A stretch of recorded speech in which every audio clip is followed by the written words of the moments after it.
Hi, it's Kevin. Welcome to Relationship Ready. Thanks for coming. I am not here to take on your emotions. You are not here to take on others' emotions. I'm here to support and encourage you to manage your emotions. And I encourage you to do the same. Because sometimes people suck. And sometimes they're great. And sometimes people dump on us. And people can bring us down. But people can bring us down because we are empathic enough, or we are supportive enough, or we don't have the boundaries or the capacity to take on all of their emotions and all of their shit. So people have asked me a number of times, wow, as a therapist, how do you listen to people all day? I couldn't do that. Well, the way to do that is not a secret. It's not a therapy secret. And it is a process. So we're going to talk about that today. How to not take on other people's emotions, but still be supportive. Because it is a skill, but one that we all have if we work on it. We're going to talk about three things. Holding yourself, knowing your buttons, and giving back what is not yours. So let's talk about holding yourself. Holding yourself is holding yourself accountable, being aware of yourself, being open, but knowing what's your stuff and not your stuff. So what do I mean by stuff? Your triggers. That's number 2. Knowing your triggers, knowing what's more difficult for you. Maybe you can't handle grief because you went through grief a lot in your life or most recently.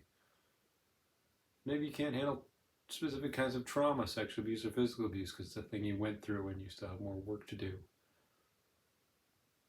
But once you work through those things, by holding yourself and your emotions and expressing them and working through them, then the things that were more difficult, you can go, oh yeah, I get this. I understand what going through that trauma is, but it's not mine.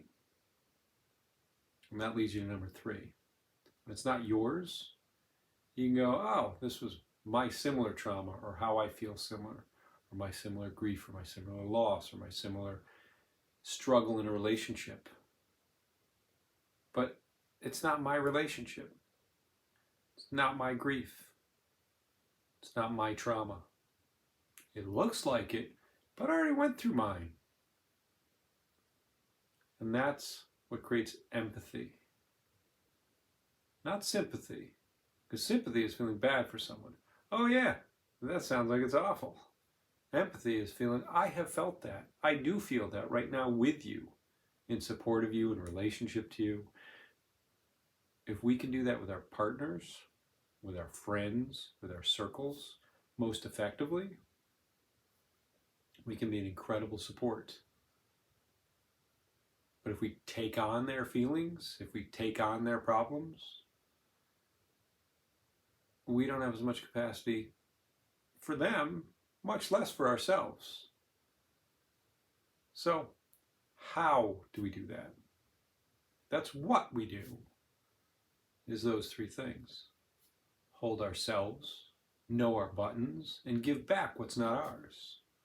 So how do we do that? We express our own emotions. We don't carry our own stuff around with us. When we go through an experience, when we go through a trauma, when we go through a breakup, when we go through a fight, take the time to release that stuff, not onto somebody else, but out of us. Because emotions move. They don't have to stay on us. They want to go somewhere. And a lot of times they want to go to somebody. If you're a person who takes on other people's emotions consistently because you're a caring and supportive person, That's wonderful. But there's a difference between caring, supportive, and enabling. If you're taking on the emotions and not allowing the person to feel them themselves and walk through them consistently, then you're enabling, you're not supporting. If you can hold somebody's emotions for a little while and then give them back to them, you're not enabling. You're supporting and encouraging them. You're giving them a break from that intensity that they need as a support from you, or that you need as support from them. In relationship, as a container. But if you close the lid on that container and hold them for yourself, you never give them the opportunity to be able to work through them themselves. They can always just keep dumping on you. And then you get dumped on more and more and more, and you get heavier and heavier and heavier. And you get older and more wrinkled and more burnt out at your job, with your family, with your kids, in your relationship. And that's what cracks relationships, is being able to not give back to each other what is our own stuff to work through, what are our own feelings to work through at a pace that we're able to handle. And if we can't handle it as a support to our closest circles, we encourage other supports, therapy, other friends, family, to take on temporarily some of what one person can't handle. And how do we know what's our stuff and what's not our stuff? Knowing our own feelings. If somebody tells you about a fight they've been in, and you're like, that's just like my last relationship, my last person I was dating, it was just like this, that's you. That's us. I'm talking all about my relationship. Right? If your reaction is, oh, that's really hard when you do that, and you went through that, and I went through a similar thing like that too. That's containing it for them. It's okay to hold it for a little while, but then you need to give it back and be like, oh yeah, I was so upset about when you told me about that fight that you were in because of the fight that I was in. I thought about that. I let myself express feelings about that. I talked to somebody about that. And then I realized, oh, I was so mad because I went through the same thing. What was that part that was about you? That's the similar part. And hand that back and go, but in your fight, you did this, which was a little different than what I did. Or it was the same as what I did, but you did it and that was yours. That wasn't mine. And your gauge is your gut. We all know ourselves deep down. And our gut is based on our feelings. What feels right or feels wrong or feels just a little bit off. Not in the fight or flight, but in the rational and emotional part of us that goes, oh, I see how I feel. And knowing the right answer is your gut. And it's creating a boundary. It's a boundary for yourself, and it's a boundary in relationship. The more effectively you can do that, the less burnt you will be, the more supportive you will be, the more empathic you will be, and the more you'll be able to support your relationships. So what do we talk about today?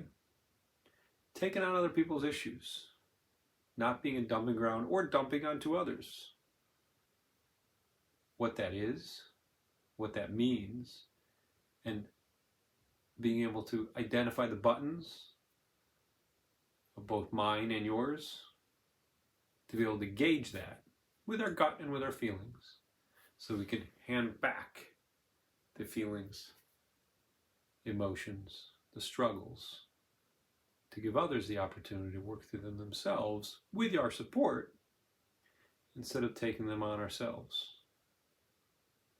Because if we each work on our own stuff in our relationships and give opportunities and be temporary containers and give back each of us to our own issues, we can get more clarity,